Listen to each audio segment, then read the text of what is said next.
We do want to talk about the investigation your committee just released into fraud in Minnesota. But if we could begin with reconciliation, what is your understanding of when exactly you will be voting on this package and whether the votes will be there, attendance-wise and, frankly, policy dispute-wise? I think policy-wise, we're in good shape. Attendance is always an issue when you look and see that the Democrats usually vote in block against anything that President Trump wants. So it's imperative that the Republicans are here because we usually lose Massey on these kinds of votes. But it's my understanding that tomorrow the leadership, the whip office thinks that enough members are going to be here to where we can, in fact, pass what the Senate passed last week on reconciliation. I don't think there are very many major policy disagreements. We all can find fault in these bills, but what I always say about Congress, the biggest problem with Congress is there are too many congressmen. It's very difficult to get 218 votes in the House and then 60 votes in the Senate. But I think we will get 218 this week. Yeah, the math is kind of sticky, Mr. Chairman. Thanks again for joining us today on Bloomberg. You mentioned Tom Massey. There's also Brian Fitzpatrick, who's voicing concerns still about this anti-weaponization fund that the president says he prefers. He said he'd be disappointed if it did not see its own creation. How many members does he speak for, or is the congressman from Pennsylvania on an island inside your conference?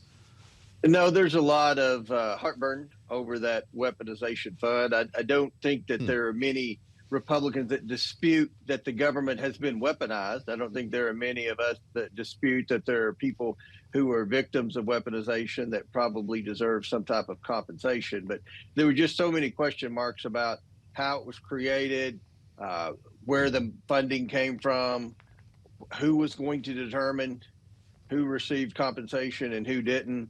It was just not something that I think was rolled out very well. So I'm pretty confident that's not going to be a part of any legislation moving forward anytime soon. Do you support the idea, Congressman? Or it depends on how it's made up? Well, I have a lot of questions. So right now I'll hold off any support or anything like that. I have a lot of questions, but you can look at my interviews over the past 3 years. I don't think there's anyone that has been more critical of a weaponized government than I have. There are instance after instance where I've given interviews on national TV complaining about the Department of Justice or some other government agency, usually in the intelligence community, that has weaponized or abused their office.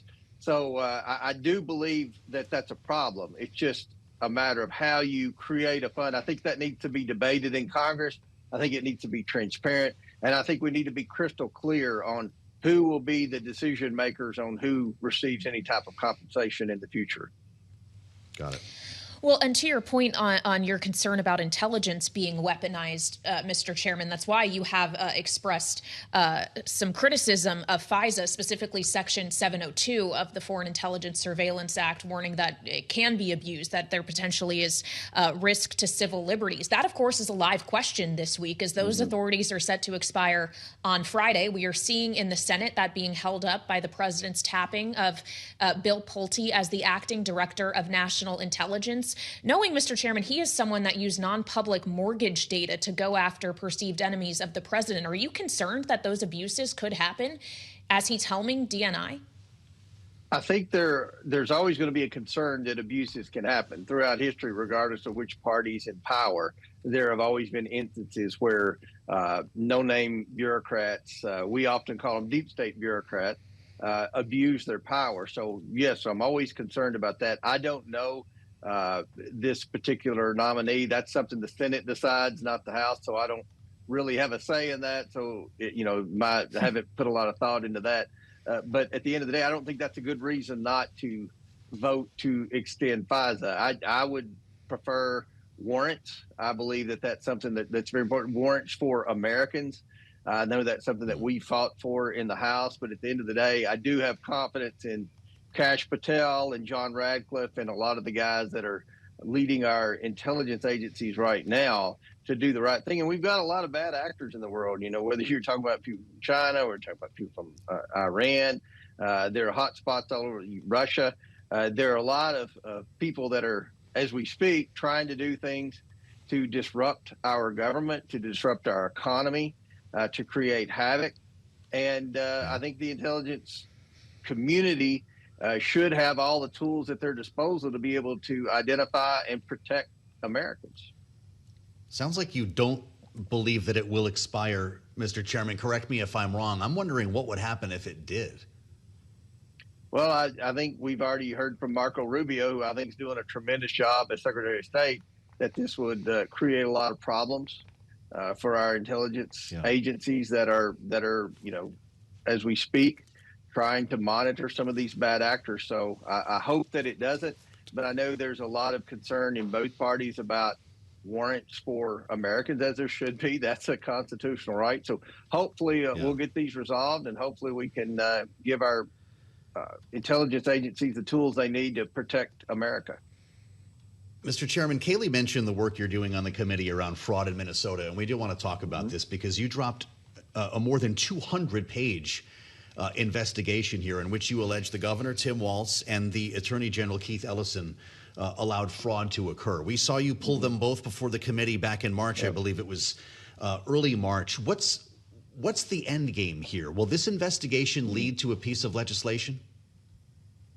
Yeah, we're going to vote on a lot of bills this week that are going to put more guardrails on federal funds going to states. I think that's one reason you're going to see through J.D. Vance's task force on fraud, through our work on the House Oversight Committee, you're going to see just many, many people, hopefully, get indicted and prosecuted for welfare fraud in lots of different areas, Medicaid especially. One reason is because this is federal money that's sent to the states.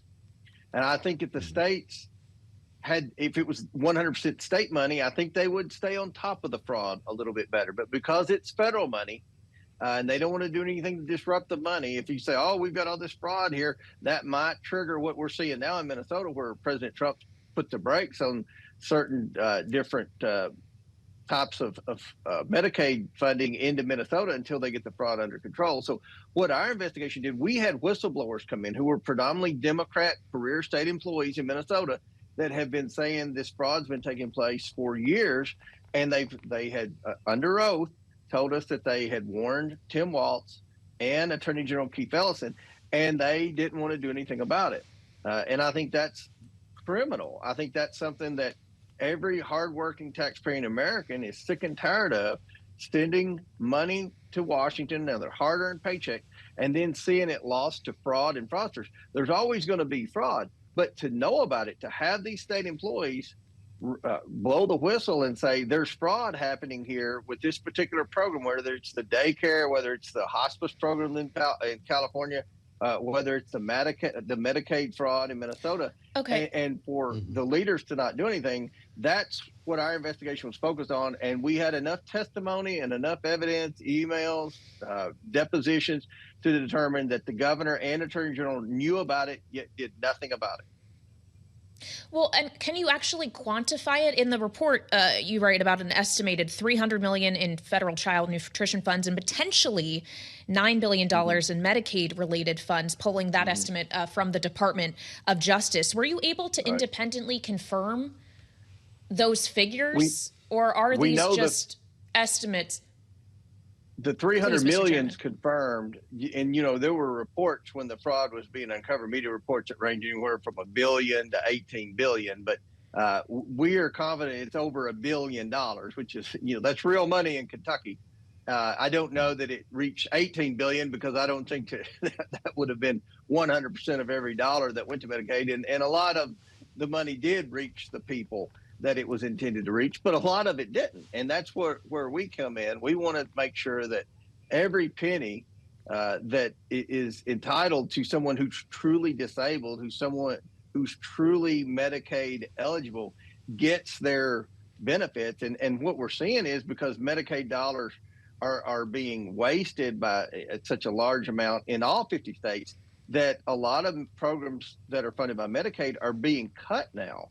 And we believe that we could sustain the current levels of Medicaid spending in America if we eliminated fraud. And the only way to eliminate fraud is to hold people accountable for defrauding the government. And that's what we're trying to do. And we're seeing that in Minnesota. There have been over 36 people arrested in Minnesota. And I think that's just the tip of the iceberg.